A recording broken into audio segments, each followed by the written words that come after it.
안녕 나 학생회장 박지영. 안녕 나 문돌이 김보성. 나 여자인 조우철. 난 멸치 이재야.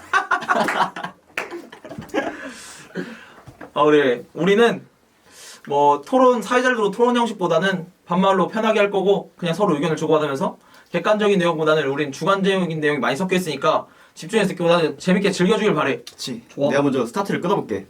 이 군주로는 외교관이 마키아벨리가 1장부터 26장으로 이루어진 책을 저자했어. 이것을 왜 저자했냐면 이 왕께 바치기 위한 서적이기도 하고 선물이지. 이제 세세한 이제 목차에 대해서 소개할 건데 먼저 1장을 이제 지영이가 먼저 소개해 줄 거야. 그럼 내가 우선 1장을 앞서 소개하기 전에 군주론이 지금 되게 칭송받고 위대한 책인데 군주론이 처음 나왔을 당시 완전 몇백 년 전이잖아? 그치. 그 당시에도 지금같이 위대하고 칭송받은 책이었을까 보다.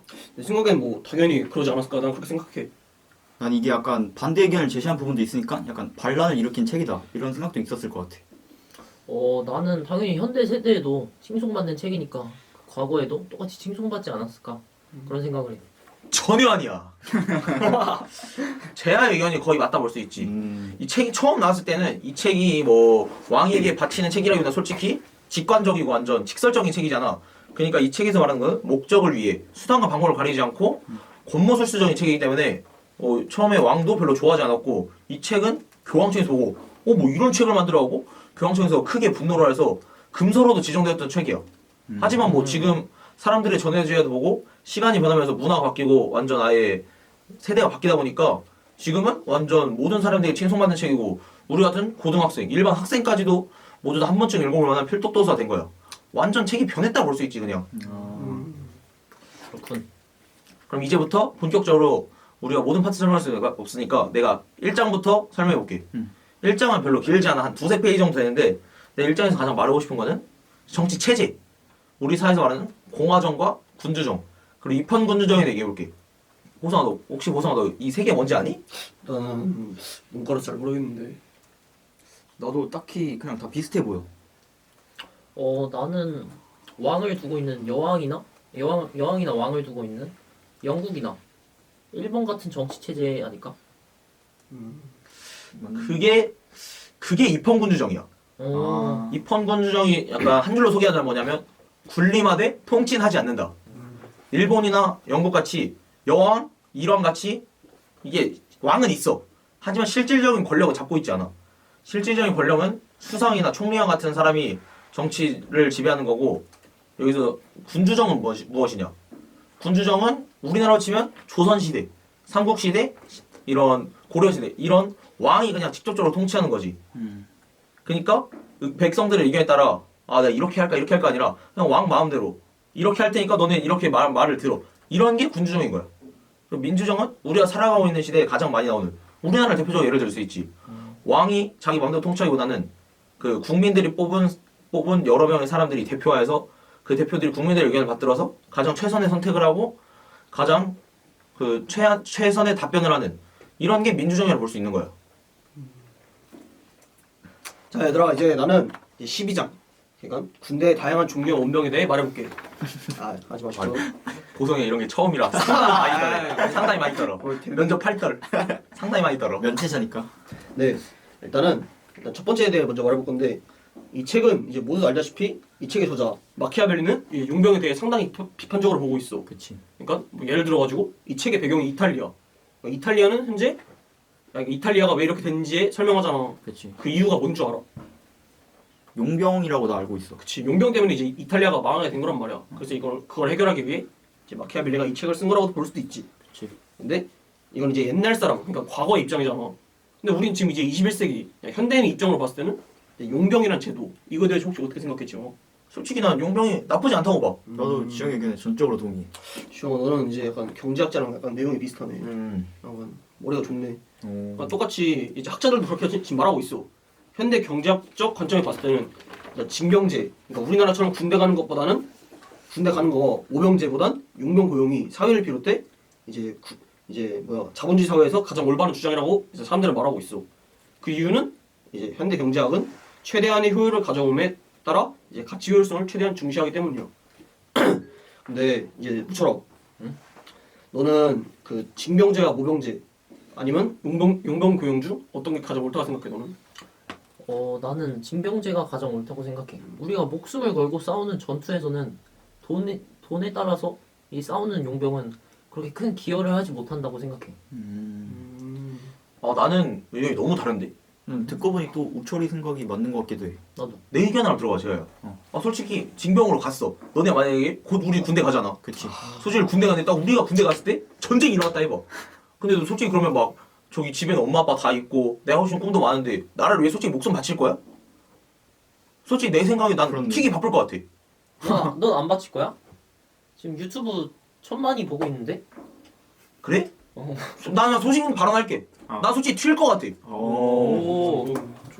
솔직히 뭐 예전같이 총 한 발로 내가 뭐 되게 007도 아니고 솔직히 총 한 발 쏘는 거 튀는 게 낫지. 나 같은 이런 위대한 인물이 나중에 살면은 우리나라를 부흥시켜 줄 텐데.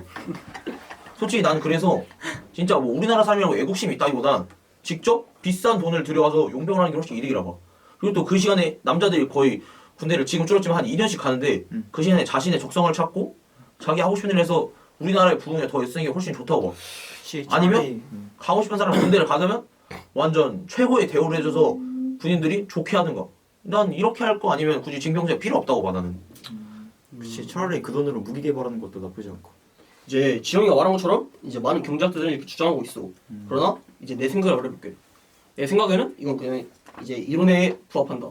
그냥 이론 그 자체다. 현실에서는 대입이 안 된다. 이제 이걸 예시로 한번 들어볼게. 너네 혹시 이제 PMC 뭔지 알아 혹시? 하정우 나온 영화 아니야? 영화. 맞지. PMC 나온 거. 영화로 나왔지. 혹시 그럼 혹시 이제 블랙워터는 혹시 뭔지 알아? 내가 블랙워터는 모르고 화이트 워터. 투명워터는 알아. 블랙워터는 먹물 아니야 그냥 문어? 먹물? 그니까. 검은 물. 그치. 이제 블랙워터는 그냥 이제 PMC의 종류를 생각하면 돼. 그냥 현대 용병 그거다. 근데 이제 이 블랙워터 이 집단이 이제 최근에 문제를 하나 일으켰어.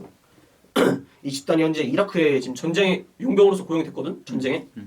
근데 이제 민간인들을 그냥 아무런 죄 없는 민간인들을 그 차가 막힌다는 이유만으로 그냥 이제 총으로 다 쏴 죽인 거야. 이건 뭐 분조장 아니야 그냥? 그치. 그냥 싸울 싸움세네. 사람이 없는. 싸움세. 자격이 없네. 싸울. 그치, 완전 사이코지 이거 완전. 그치. 그러니까 이거 완전 진짜 비윤리적인 문제란 말이지. 그러니까 나는 이러한 입장에 입각해가지고 이제 지영이처럼 이제 용병이 옳다. 나는 이 의견이 옳다고만은 보지 않아. 그럼 다음 나는 14장. 군무에 관해서 군주가 해야 할 것들에 대해 말해볼게. 니네가 생각했을 때 군무에 관해서 군주가 해야 할 것들에는 무엇이 있을까? 뭐 당연히 전쟁이지 않을까. 난 그렇게 생각해. 그치. 뭐 또 군대 강화도 있고. 군대를 강화하는 게 중요하다. 그치. 실제로 군주론에서도 군주의 또 다른 직업은 전쟁이라고 칭할 정도로 이 군대를 강조하고 있어. 또 무력을 갖추지 못한 군주는 경멸을 받는다며 무력을 갖춘 군주는 칭송을 받는다라고 칭찬을 하고 있지. 잠깐. 난 반대야. 왜? 솔직히 이런 평화로운 시대에 전쟁을 해야 돼? 솔직히 그런 국민을 하고 있는 것보다 그냥 군주로서 평화와 협력에 대한 대안을 찾고 나라끼리 서로 잘 합의하는 게 낫지 않을까? 그 당시 몰라도 나는 그렇게 생각해. 평화와 협력. 군주에게 그것도 이런 게 뭐 필요하다. 하나의 방법일 수 있는데 마키아벨리의 생각은 아니었나 봐.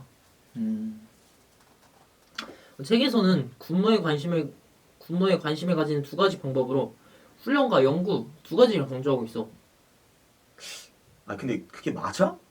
솔직히 훈련과 연구 솔직히 군인이 하는 게 아니고 뭐 다른 과학자들이 하면 되는 거고 솔직히 훈련은 난 기초적인 훈련만 하면 된다고 생각해.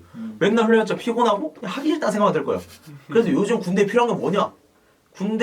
군인들의 사기를 도와줄 뭐 위문공유나 휴대폰. 봐봐. 요새 군대에 휴대폰 주니까 탈용률도 완전 낮아지고 반항도 없잖아. 그래서 그치. 위문공유 한번 왔다 해봐. 요새 군대에서 가장 유행한 게 뭐야? 롤리. 색깔 그냥. 죄송합니다. 방송이니까 참을게. 참아. 평상도 다 됐는데 이게 맞긴 해. 솔직히 요새 유튜브만 봐도 군대 뭐 전쟁 났을 때 롤링 틀어주면 우리나라 이긴다는 말이 있듯이 솔직히 훈련보다 이런 위문공유나 군인들의 사기를 돋아줄 내가 전쟁할 이유가 있구나. 이런 아이돌들을 지켜야 되는구나. 솔직히 난 이런 의지가 더 중요하다고 봐. 되게 의외의 생각이었어. 와. 이런 게 중요한 거지. 지영이답네 이거. 대통령님 보고 계세요? 솔직히 위문공유 좀 늘려주면 좋겠습니다. 제가 군대 갈 때는. 감사합니다. 그럼 이제 간단하게 내용 요약을 해봤고 이 군주론에서는 이 군무에 대해 강조를 하고 있는데 실제로 역사에서 전쟁에 몰두한 군주는 누가 있었을까? 내가 생각하기엔 내가 좋아하는 나라 프랑스의 대표적인 영웅 나폴레옹. 나폴레옹. 뭐 이순신 장군? 나는 뭐 고구려의 광개토 대왕님. 내가 생각한 군주는 바람처럼 초원을 떠도는 유목민족, 모래알처럼 뭉치지 않는다. 누구일까? 누구야? 난 생각이 안 나. 쿠빌라이 칸? 누구야? 혹시 칭기스칸? 맞아. 칭기즈칸. 아니, 롤 선수 다몬 칸도 장군인데? 아 요즘이야. 왜 장군이잖아? 빠르게 지나갈게요. 일단 군주론하고 칭기즈칸 공통점이 있어. 일단은 군주론에서는 전쟁은 피할 수 없고 지연될 뿐이라고 써 있는데 또 칭기즈칸도 전쟁을 기다리지 않고 본인이 전쟁을 일으키는 그런 성향을 가졌고 또 군주론에서 테세우스가 탁월한 능력이 발휘하기 위해서는 아테네인들은 뿔뿔이 흩어져 있었던 것처럼 이 칭기즈칸이 군주가 되기 위한 배경에서 되게 힘들었던 가정 생활이나 본인의 나라도 되게 힘든 상황을 겪고 있었어. 이 같은 거에서 공통점을 찾을 수 있고 다음으로 칭기즈칸의 일기. 지웅아 읽어줄래? 나는 목에 칼을 쓰고도 탈출했고 뺨에 화살을 맞고 죽었다 살아나기도 했다. 적은 밖에 있는 것이라 내 안에 있다. 나는 내게 거추장스러운 것은 깡그리 모두 싹 다 쓸어버렸다. 나를 극복하는 그 순간 나는 비로소 징기스칸이 되었다. 영원님. 나는 칭기즈칸이 되었다. 그래서 내가 진짜 유튜브 시청자들에게 전하고 싶은 말은 작복충이야. 근데 징기스칸이 약간 완전 어쨌든 사실 요즘 많은 학생, 청년들이 실현과 이 고난을 겪으면서 포기를 하잖아. 그래서 5포 세대, 3포 세대라고도 불리잖아. 그래서 내가 진짜 여기에서 칭기즈칸에서 말하고 싶은 거는 이 고난과 시련을 이겨내는 사람이 진짜 본인이 된다. 라는 걸 강조하고 싶었어. 이 14장에서. 근데 나는 때로는 포기도 필요하다 생각해. 예를 들어 내가 주식을 샀는데 그냥 밑도 끝도 없이 계속 떡락하다가 오르겠다 생각하고 있는데 주식 상장 폐지돼 봐. 돈 다 날리는 거야. 야, 이렇게 포기를 해서 조화롭게 사용해야 된다. 끈기는 좋지만 포기를 가끔은 할 때가 필요하다. 그치. 난 내 생각이 부족했던 것 같기도 하네. 그러니까 여러 방면으로 생각을 해봐처럼. 그냥 알았어, 나처럼. 그냥 부족했어. 원래 무식한 친구니까. 자 그럼 이제 라스트 25장. 얼마나 많은 인간사들이 운명에 의해 좌지우지되는가, 그리고 어떻게 운명에 대처할 수 있는가. 여기 부분에서는 인간사에서 운명의 힘과 운명의 힘에 어느 정도까지 의존할 것인가에 이제 나와 있는데, 너희 삶이 좌지우지될 뻔한 경험을 한 적이 있어 보소. 좀 가슴이 아프지만 일단 나는 작년 여름쯤에 이제 좀 학교에 비가 많이 오는 날이었는데 자, 그 학교 화단에서 이제 미끄러져가지고 꼬리뼈가 좀 나갈 뻔한 적이 있어. 근데 진짜 운명이 결정될 뻔한 경험이지 이게. 보성이 엉덩이 쪽으로 피해가 왔네. 그치. 고1 때 치질도 걸렸어. 그건 뭔 말도 안 되는 보소 팩트야? 믿어? 지영아 너는? 나는 이게 4살 때인데 옛날에 서울에서 지하철을 타려는데 사람이 되게 많았어. 근데 나랑 엄마랑 둘이 여행 갔는데 둘이 후반부였단 말이야. 근데 이게 딱 지하철 탈라 했는데 나는 타고 엄마를 못 탄 거야. 그래서 난 그냥 별 생각 없어. 그냥 그때는 어려서.